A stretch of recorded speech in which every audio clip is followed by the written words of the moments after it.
লুচির সাথে নিরামিষ তরকারি বলতেই আমি তো এই নারকেল আর কুমড়োর তরকারি ছাড়া দ্বিতীয় কিছু অপশনই খুঁজে পাই না।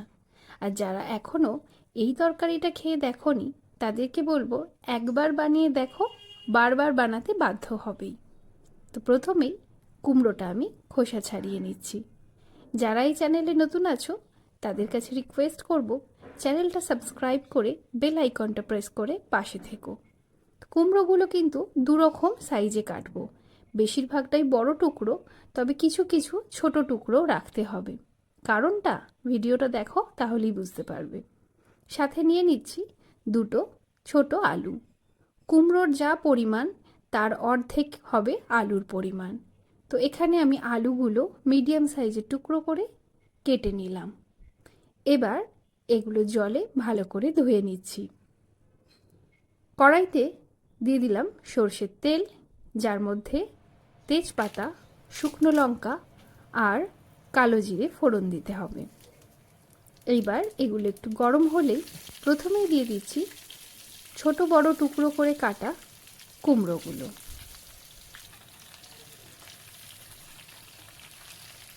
এবার এগুলোকে একটু নেড়ে ছেড়ে নিয়েই এর মধ্যে দিয়ে দিচ্ছি টুকরো করে কেটে রাখা আলু।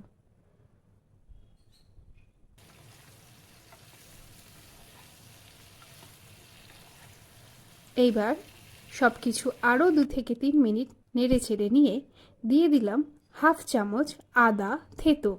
হ্যাঁ, আদাটাকে কিন্তু খুব একটা মিহি পেস্ট করার কোনো দরকার নেই, সামান্য একটু আদার ফ্লেভার আসার জন্যই আদাটাকে একটু থেতো করেই এর মধ্যে দিয়ে দিতে হবে। সাথে 1 চামচ হলুদ গুঁড়ো, হাফ চামচ লঙ্কা গুঁড়ো আর হাফ চামচ জিরে গুঁড়ো। সব কিছু ভালো করে মিডিয়াম ফ্লেমে 3 থেকে 4 মিনিট মিশিয়ে নেওয়ার পর এটাকে 5 থেকে 7 মিনিটের জন্য লো ফ্লেমে ঢাকা দিয়ে দিচ্ছি। পুরো রান্নাটাই কিন্তু এই রকম ঢাকা চাপা দিয়েই হবে। এইভাবে রান্না করলে কিন্তু তরকারির স্বাদ ভীষণ ভালো হয়, কারণ গ্যাসের মধ্যে হাই ফ্লেমে ফোটালে সেই তরকারির থেকে লো ফ্লেমে ভাপে রান্না করা তরকারির স্বাদ কিন্তু অনেক গুণ বেশি। দিয়ে দিলাম পরিমাণ মতো নুন। নুন দেওয়ার পরে আবারও সব কিছু ভালো করে মিশিয়ে আরও 5 মিনিট ঢাকা দিয়ে এটাকে রান্না করতে হবে।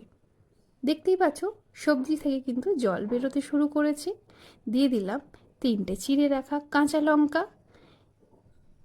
এবার আরেকটু নরম করার জন্য আরও 5 মিনিটের জন্য ঢাকা। এইবার দেখবে যে কুমড়োগুলো ছোট ছোট টুকরো করে কাটা সেগুলো একটু বেশি নরম হয়ে গেছে। তখনই দিয়ে দেব 1 গ্লাস জল।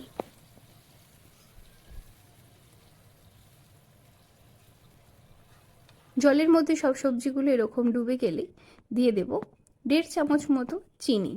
যেহেতু এটার স্বাদ একটু ঝাল মিষ্টি হবে, সেই ক্ষেত্রে কিন্তু চিনির ব্যবহারটা একটু বেশি করতে হবে। এইবার এটাকে হাই ফ্লেমে দিয়ে আরও 5 মিনিটের জন্য ভালো করে ফুটিয়ে নিয়ে আর ঢাকা দেওয়ার প্রয়োজন নেই। এইবার হাই ফ্লেমে এটাকে ফোটাবো যতক্ষণ না জলটা একদম কমে আসে। আর যে কুমড়োগুলো একদম ভাপে নরম হয়ে গেছে সেগুলো দেখো একেবারে ঘেটে গেছে।